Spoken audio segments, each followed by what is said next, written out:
so guys, welcome back to the Maple Lounge, and we have Francois Nasser from HCL with us today. Hello. And just heard quickly that you're responsible for the new partner program and also for sales and stuff, but just tell us a little bit about your job role, what you're doing right now, and what's the... Okay. My current job role is, my end job role is going to be a global sales for digital solutions, which is Notes, Domino, Same Time, Leap, Portal, the DX portfolio. So we're bringing all those back together, and my role is going to be leading sales globally for that portfolio. So everything that Richard Jeff's team develops, I sell.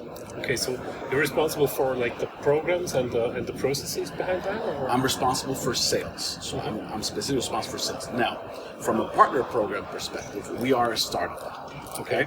And as part of a startup, sometimes you do multiple roles, okay?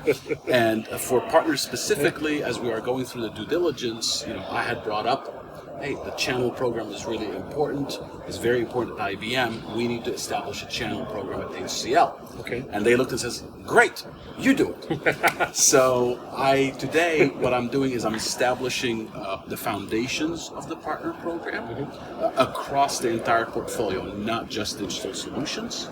Okay. And the idea behind it is at some point, someone will come in and take over that role for the overall partner program for HCL.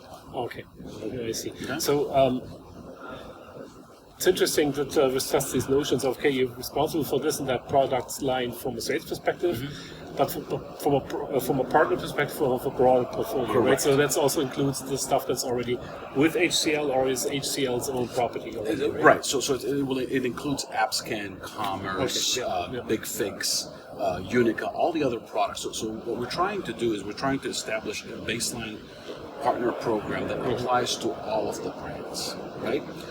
And what we tried to do is I went out and I spoke to so many partners across so many brands, right?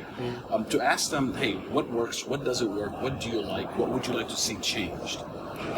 And when we got all that input, that's how we built the program. So you'll see a lot of things that may be similar to their current program with IBM, and things are like different.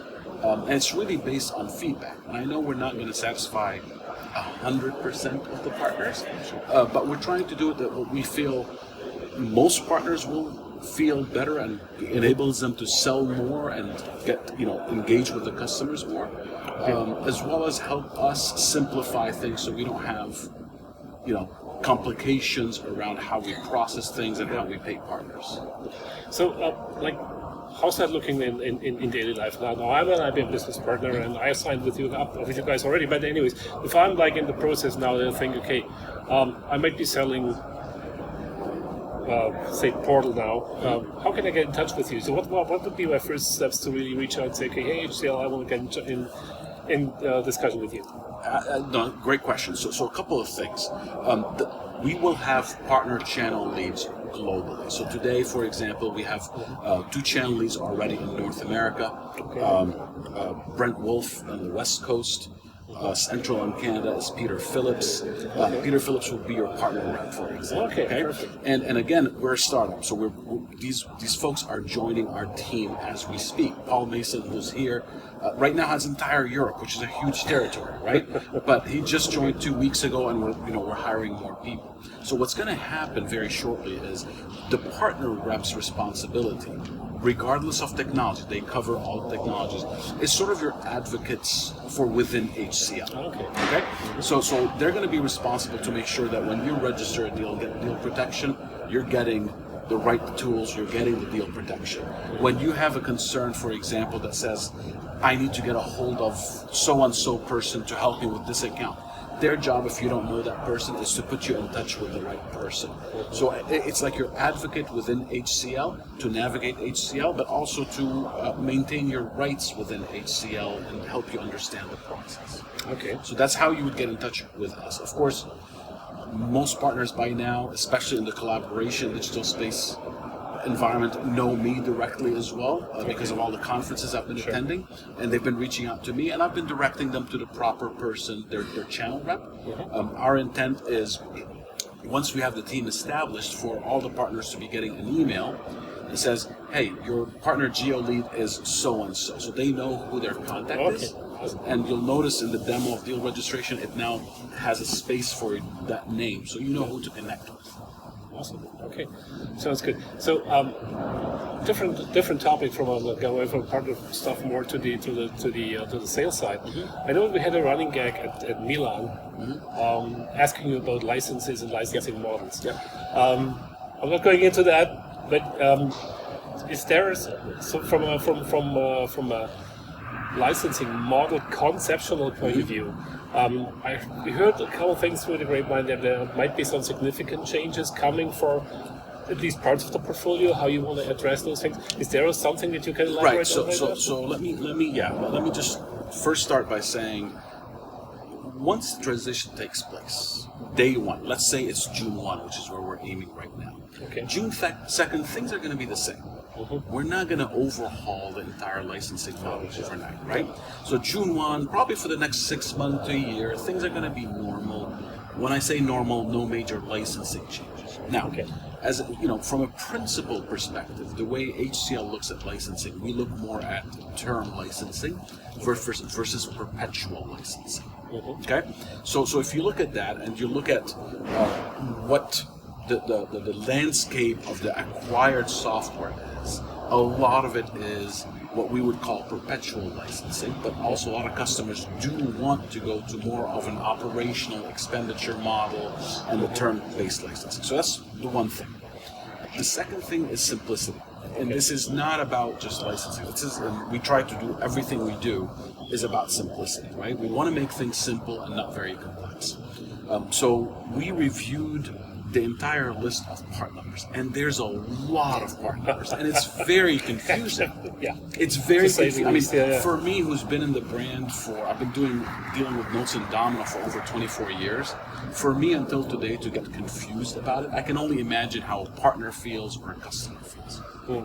Right? So what we're going to try and do is, of course, reduce the depth of part numbers, right? And reduce that and make it simple. But one thing that's very important is, for customers, they will have an option, an incentive to transition to our model, or stay on the old model for a while. Okay? And of course, during that transition, we understand that customers budget years ahead of time. So the fact that you're moving potentially to our licensing model does not mean your price will double. We know what you're paying for SNS. We know that you don't want to pay more than that. So unless we're providing true value to you as a customer, we're not going to charge you more. Okay, so you will help people to get along to make a sweet transition on that. I think that's an important. If you go to a customer and say, you're using Notes Domino today and you're paying $10 in SNS. Oh, look, I have a new model, a new license term. You're still going to be using Notes and Domino, but now you have to pay me $30. Why would a customer come? Right? So we have to be very logical and simplistic about it. But we're thinking, yes, during the transition period from the licensing model, there's going to be a lot of activity going back and forth.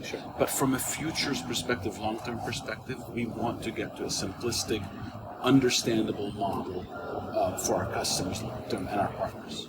Well, I think we all appreciate that. I mean, it's been a horrendous ride for us from a licensing model perspective over the years, and so for that, really, from my perspective, it's great news to hear that you guys try to simplify things while still making the transitions for all our customers, which is truly important, as smooth and sound as possible.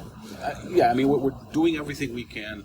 Like you said, there's going to be bumps in the road. We're going to make mistakes. We will do our best to fix mistakes, but that's how we learn, right? We make mistakes and we say, that doesn't sound right. And we're also learning from past mistakes, right? And trying to get it right. Perfect. Francois, thank you so much for the time. My pleasure. It was awesome. My pleasure. Thank you very much. See you later. So guys, wait until for the next show. I hope we can grab some more people to show up at the Maple Lounge. But for now, thanks a lot and see you later.